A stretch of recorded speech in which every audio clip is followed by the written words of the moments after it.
Hi, I am Shoestring Jay and welcome back to my channel and welcome back to Vlogmas Day 22. We're nearly there, only a couple more days to go and then Christmas will be here.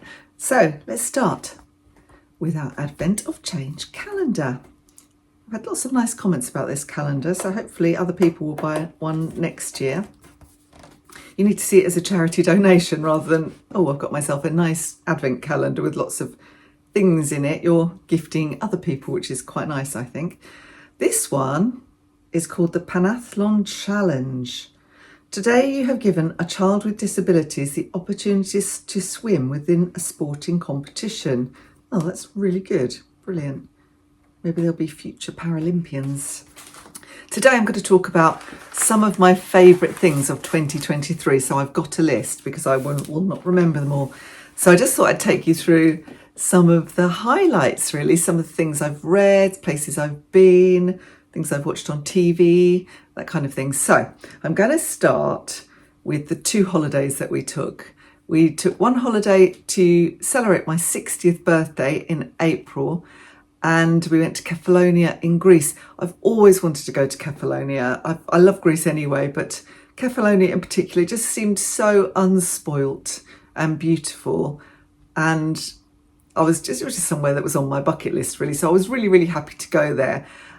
We went early, very early in the season. Things hadn't really kicked off, and that was a plus and a minus because, I mean, we wouldn't exactly rush to lots of clubs and things. Some of the restaurants were open, most of them were, and the restaurants were lovely. I had one of my favourite meals ever, right on the seafront.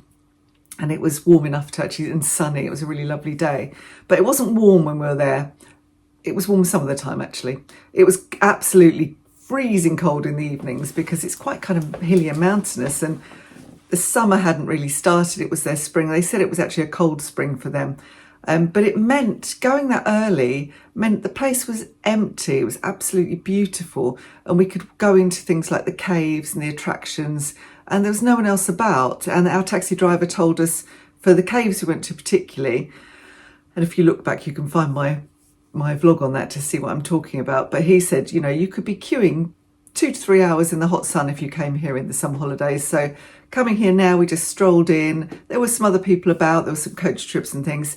But we strolled in, had a little look, and it was really, really lovely. And the scenery was absolutely out of this world magnificent. The driving was terrifying. Justin did the driving because we hired a car and we only put him down on the insurance. So he had to do all the driving. Well, he's absolutely terrified of heights. And some of the coastal roads were flipping terrifying, like sheer drops down to the sea, to the point where we went up to the west of the island and we had to stop and actually turn around and come back to get to the north, and we had to go back through the east of the island because it was less terrifying. Although it was still hilly, it wasn't that sheer drop all the way.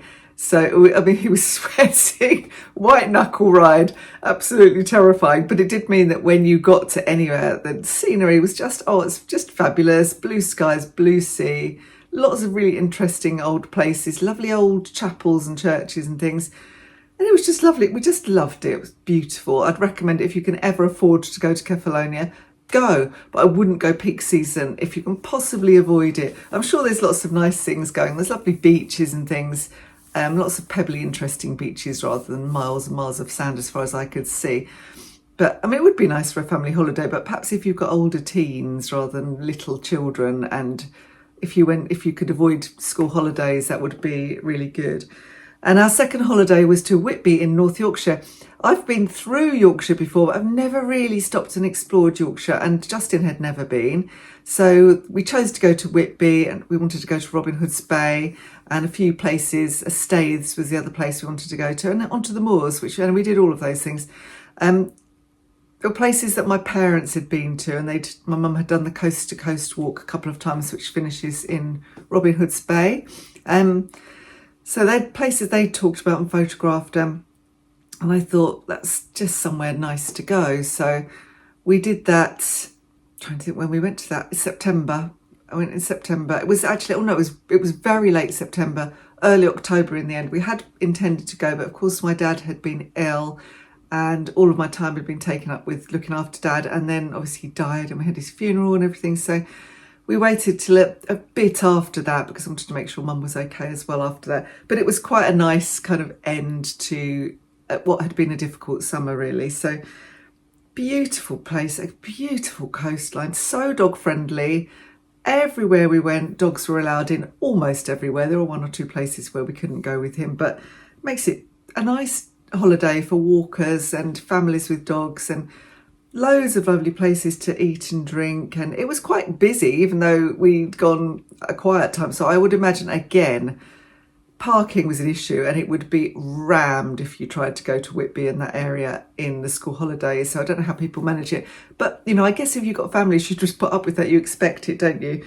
But it's a beautiful place, really full of interesting little independent shops and parks and lovely places, just lovely views. So Robin Hood's Bay was absolutely gorgeous. I'd love to do the coast to coast one day. Don't know if it'll ever happen.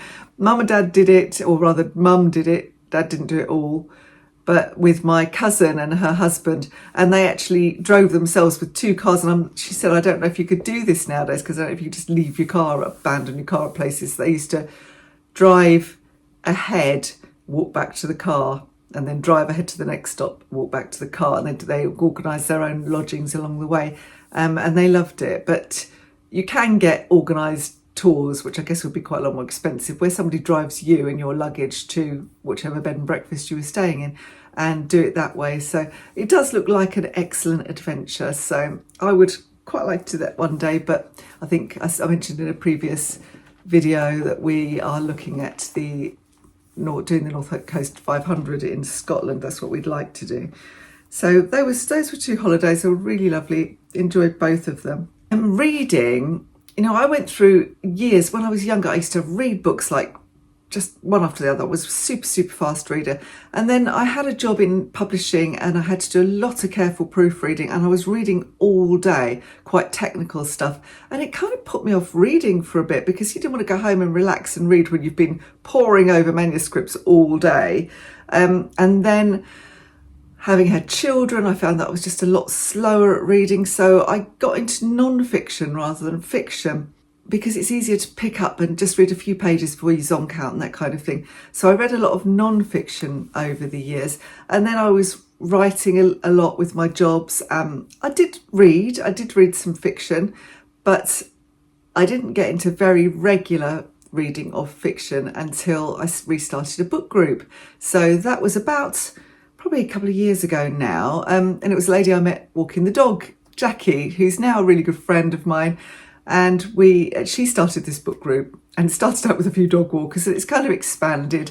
And they're a lovely group of all women of various ages, and they've become friends, really. So this year, I would say that's a real highlight of my year, is getting together with my book group and reading lots of different fiction and non-fiction. Actually, one of the things I'm going to mention is non-fiction book that I wouldn't perhaps have chosen or thought to choose. And that's what the nice thing about a book group. Sometimes it means you read things that you just don't like and you wouldn't pick up for a reason. Sometimes you read things that you love, and authors that you love that you perhaps wouldn't have discovered if it hadn't been for somebody else choosing this for you. So it's a really lovely, frugal hobby, I would say, and it's very informal. I know you can get much more formal kind of intellectual book groups. We're not intellectual, so we are a bunch of friends who talk about the book and then have a good old chat and a couple of glasses of wine. So it's really lovely, it's really social. One of the standout titles, and I've only got one of the three that I'm going to pick for standout titles here, because I lent one to Chloe, my daughter, and the other one I borrowed in the first place, so I haven't got it anymore, but was Viv Albertine, Clothes, Music, Boys. Viv Albertine, I didn't know her, but I did know of her band. She was one of the founder members of the Slits, a female punk band from the 70s. And there weren't that many female punk bands that were taken seriously. There was Susie and the Banshees. They were Susie, who was female, obviously. But this is just such an interesting book. And set when I was growing up. She's a little bit older than me, so she's a little bit ahead of the game, but so much of what she writes about I recognise, going to gigs and the musicians that she talks about. I think she just happened to be in the right place, really. Her friendship group included people from The Clash. Her long-term boyfriend was Mick Jones from The Clash. She was really, really good friends with Sid Vicious and paints a really interesting picture of him being just a really sensitive and lovely person. He was her very good friend for a long time. And the whole of the Sex Pistols thing, she was there from the beginning. They were all her friends. And it was just really interesting picture of that time when punk rock was kicking off. It showed a lot about attitudes towards women still then, and it was kind of difficult for them to break through, but they did, they did, because they persevered. But also just showed, it was just really revealing about the punk rock ethos and how they just, some of the, she couldn't play the guitar. She just picked up a guitar finally and was literally learning to play whilst she was in a band. So I was kind of mixed thoughts about that, because I loved the fact that they were so daring and experimental, but also the cheek of it. You can't play, you just all get together and stand on the stage, expect people to come and pay for you to see you play. But that's what developed, really. Punk rock developed, and some really good musicians came out of it. So I just loved it. I thought it was just really interesting. It was a lot more than that. It was kind of book of two halves, because Viv Albertine also had a different life once that kind of petered out, and had a marriage and a child. And she spent so long, she was very artistic. She was an artist, and still is. She spent so long trying to get pregnant, finally got pregnant. And then like months later found out she had cancer, and had a really awful battle with cancer. And it shows, how she turned into this kind of suburban housewife. Excuse me, croaky this morning. Suburban housewife, but how she kind of broke free of that in the end as well. Really, really good book, especially if you're of a certain age. But I think even if you're not, if you're just interested in that punk rock story, or just the evolution of a woman, you would find this book really interesting. I loved it. Really, really good book. And that was my favourite, I think. But another really good one was Lessons in Chemistry. It's been made into a TV series now on Prime. Oh, no, not Prime, Apple TV. Haven't seen it because I don't have Apple TV, but I have noticed that I get offered like a 3-month trial of Apple TV for various things. And I'm going to take them up on it next time so I can watch it. But Bonnie Garmus? Bonnie Garmus was the author. I hadn't come across her. I got a feeling it might have been her first novel, actually. It came out, it was so slick and stylish, but also so interesting. Again, female character. It's all based around her in the 1950s. She is a scientist, a really clever woman, but just cannot get a proper career going in science because she's battling the patriarchy, and men are constantly telling her that she needs to get back in the kitchen, basically. She can't get on, she can't progress, even though she's cleverer and helps some of the male scientists in her field. And it's also about her relationship with her husband, who was very accepting. He was also a scientist, and how she goes on to have a child. I won't tell you the whole plot. It's very difficult not to tell you the whole plot. But it's kind of a very stylish book. You can kind of see it. I can see why it was made into a TV series. But she ends up being one of the first TV cooks, but uses science to explain principles of cookery, and uses her cookery program to tell women that they can achieve more. They don't have to just sit in the home being frustrated, whatever it is they want to do in life, and just, that's not their lot. They can do more. And I thought it was just brilliant. I loved it. It was a really, really good book. But I don't want to tell you too much about it because I'll give away too much of the story, I think. I haven't got the book here, so I lent it to Chloe, but I'll put a picture somewhere within this chat. And another one with a strong protagonist, female protagonist, was The Signature of All Things by Elizabeth Gilbert. And I hadn't read Eat, Pray, Love, but I had seen the film and I thought it was very slight. I hadn't liked it at all. I think the book was better, and I know it was massively successful, so I'm sure it must have been better. So I was a bit resistant. I didn't really want to read it because I was kind of had a negative view of Elizabeth Gilbert.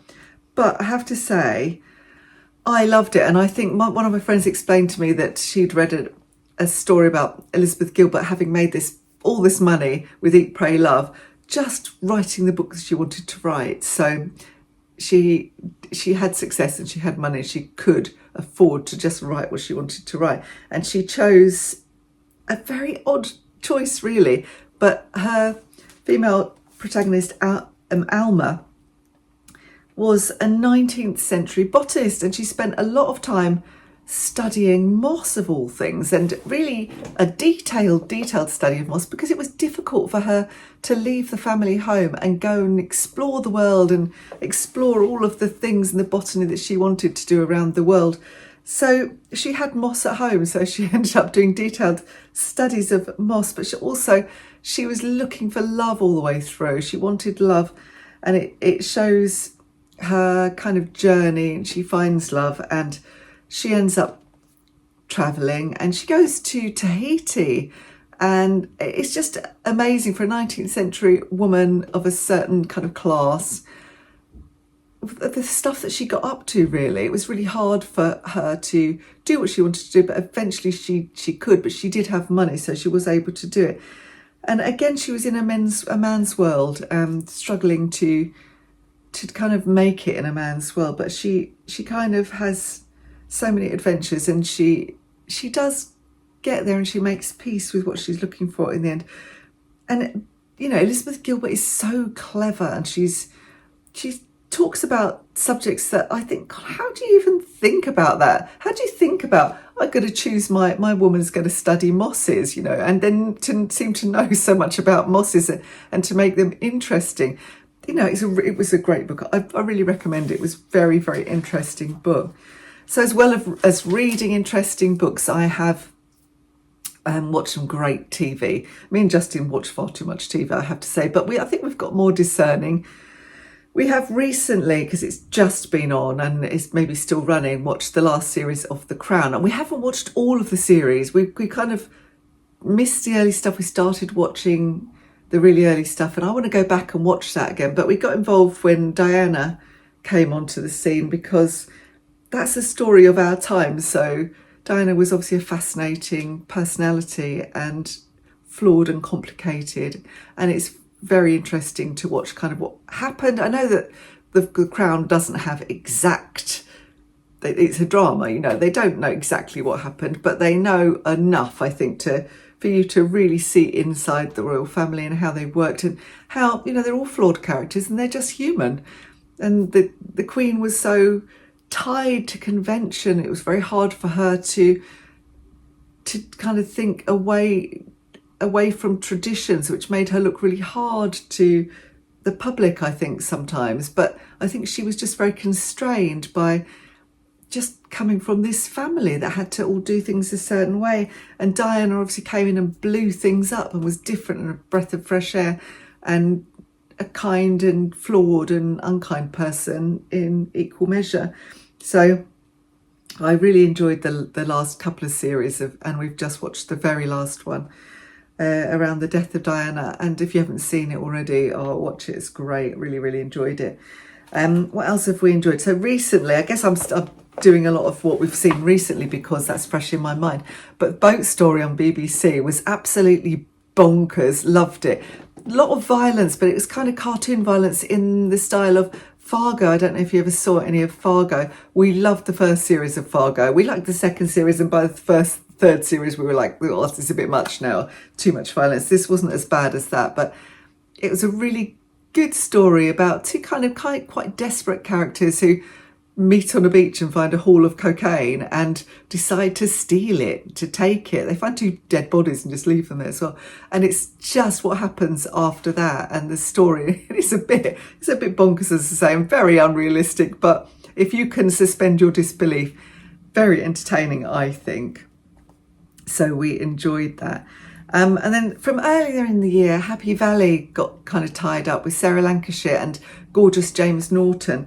The third series of Happy Valley, I think it might have been January or February time. It was early in the year anyway, and it kind of came to a conclusion.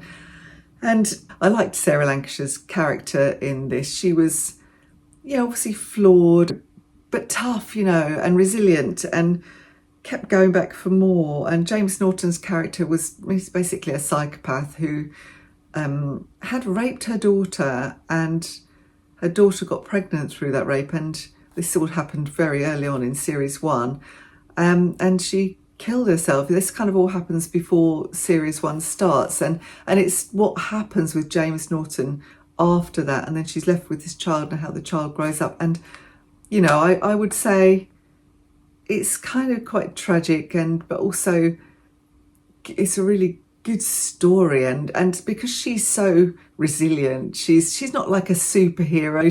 She has punch-ups all the time, but it's very unlikely, you know. She's like a middle-aged woman and somehow comes out of it unscathed, but, well, not unscathed. She doesn't come out of it unscathed. She's often scathed, if that's a word. But it's just it's a good entertaining story, and with a strong female character. We really liked it. So that's some of the TV that I've watched and enjoyed. And as I say, I've watched too much TV, so I've probably watched a load of rubbish as well. Another thing that I have really liked, one of my favourite things of 2023, I mentioned this in my video with Izzy, has been discovering the local area. And one of the things me and Justin really like doing is visiting the pubs. And we'd kind of got out, we didn't like a lot of the pubs where we used to live, and we'd got out of just going for a pint, you know. And we don't do it all the time, but, you know, at least once a month we'll go have a drink in the pub. We can take the dog. All of the pubs are dog friendly here, and they're really dog friendly. We are dog friendly on their doors, and just really nice community feel, and just being able to go and do something different. So we don't do it a lot. It's quite expensive to drink in a pub. We have one community pub we go into particularly. It's run by the community, and I just love the idea of having a community pub. I like the idea of strong community, and we have that here, and the pub it just kind of exemplifies that, really. So I've really enjoyed being able to take the dog to the pub, and he likes it. We took him recently with Isabel when she was here, my youngest daughter, and it was just lovely atmosphere.